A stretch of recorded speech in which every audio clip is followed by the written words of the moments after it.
Hello friends, welcome to your channel catalyst Soni and this is Soni Singh.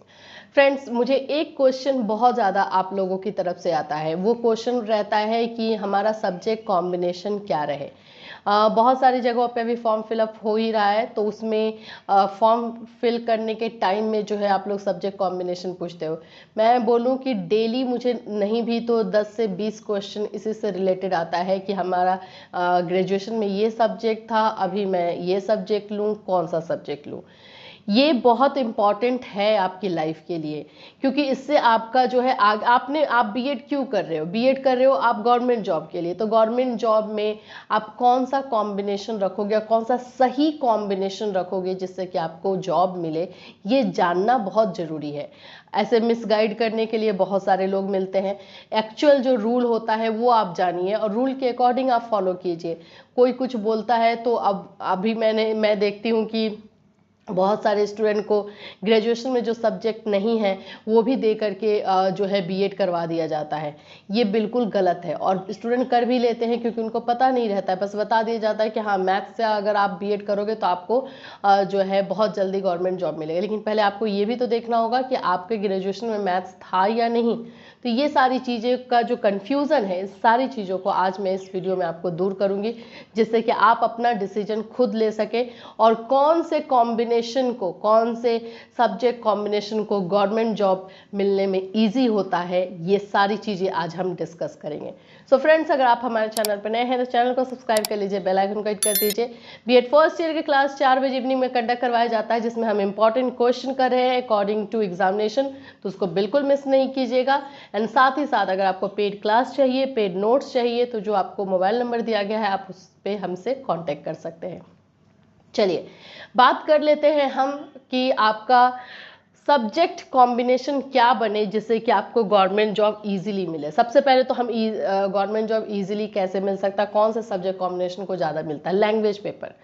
देखिए होता क्या है कि लैंग्वेज पेपर जो है आपने हिंदी या इंग्लिश से किया है तो ये आपके 12th में भी सभी बच्चे लेते हैं, चाहे आर्ट्स के हो, कॉमर्स के हो, तो इसमें वैकेंसीज ज़्यादा आती है, ज़्यादा टीचर्स की इसमें ज़रूरत होती है, तो लैंग्वेज पेपर को मिलता है, चाहे वो हिंदी हो, इंग्लिश हो या संस्कृत हो। ये अगर आपका लैंग्वेज पेपर का कॉम्बिनेशन बनता है, आपने अगर ग्रेजुएशन में हिंदी ऑनर्स लिया है, इंग्लिश ऑनर्स लिया है, तो आपके लिए तो बेस्ट एंड बेस्ट है कि आप बीएड भी हिंदी इंग्लिश से ही करें, वही अपना सब्जेक्ट कॉम्बिनेशन रखें। एक लैंग्वेज पेपर रखें और एक आर्ट्स का कोई पेपर रखें।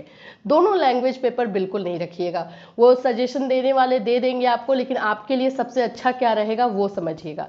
एक हिंदी और एक आपका जो है आर्ट्स का पेपर, ताकि आगे आपको लाइफ में हेल्प करे।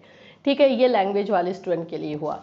दूसरा जो हो जाता है कि अगर आप साइंस स्ट्रीम के हो, अगर मान लो कि आप पीसीएम हो, फिजिक्स केमिस्ट्री मैथ्स था आपका, तो आपका आगे जा करके जो है बीएड में क्या बनेगा, तो या तो मैथ्स केमिस्ट्री ले लीजिए, मैथ्स फिजिक्स ले लीजिए, या फिजिक्स केमिस्ट्री ले लीजिए।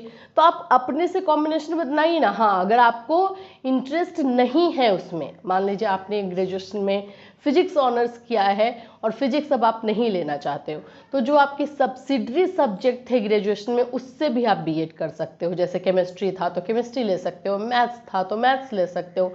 अगर आपने हिंदी रखा था तो एक लैंग्वेज पेपर हिंदी भी रख सकते हो, लेकिन मेन पेपर आपका जो है आपके साइंस स्ट्रीम से होना चाहिए। ये हो गया साइंस के लिए। आर्ट्स के लिए भी सेम ही है, जो आपका आर्ट्स का सब्जेक्ट था ग्रेजुएशन में उसी को आगे जाके बीएड में आपको कन्वर्ट करना है। जैसे आपने हिस्ट्री रखा है, सिविक्स रखा है, तो आप ट्राई कीजिए कि हिस्ट्री सिविक्स से कीजिए।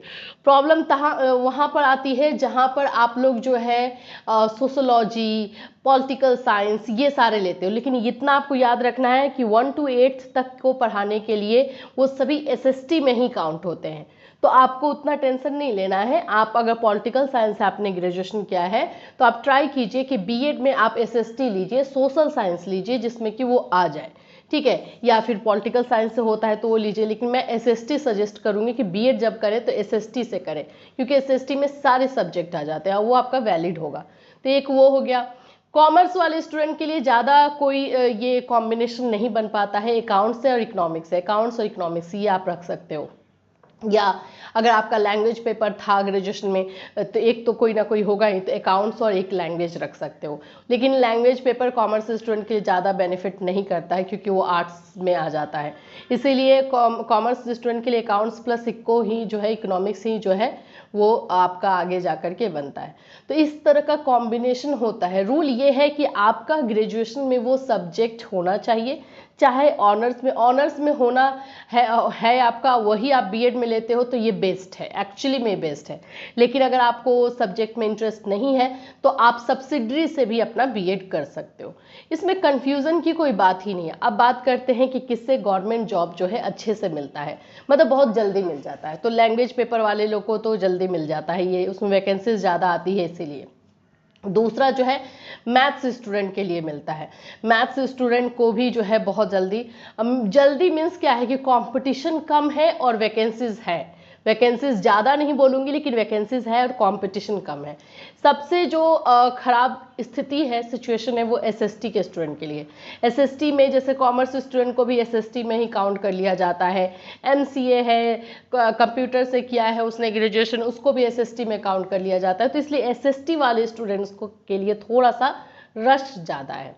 अदरवाइज आपको, अगर आपने साइंस स्ट्रीम से किया है तो उसमें भी बहुत अच्छे वैकेंसीज भी अच्छा रहता है और कंपटीशन कम रहता है। तो इस तरह से अगर आप अपना कॉम्बिनेशन बनाते हैं तो आपको गवर्नमेंट जॉब मिलने में इजी होता है। एंड आई होप कि अब आपको कोई भी कन्फ्यूज़न नहीं रहेगा और आप जो है क्लियरली अपना डिसीजन खुद ही ले पाओगे बिना किसी के बहकावे में। सो अगर इससे रिलेटेड कोई कन्फ्यूज़न या कोई क्वेरी है तो आप इस वीडियो में कमेंट कर सकते हैं या इंस्टाग्राम पे फॉलो करके मुझे मैसेज कर सकते हैं। फिर मिलूंगी, till then have a nice day.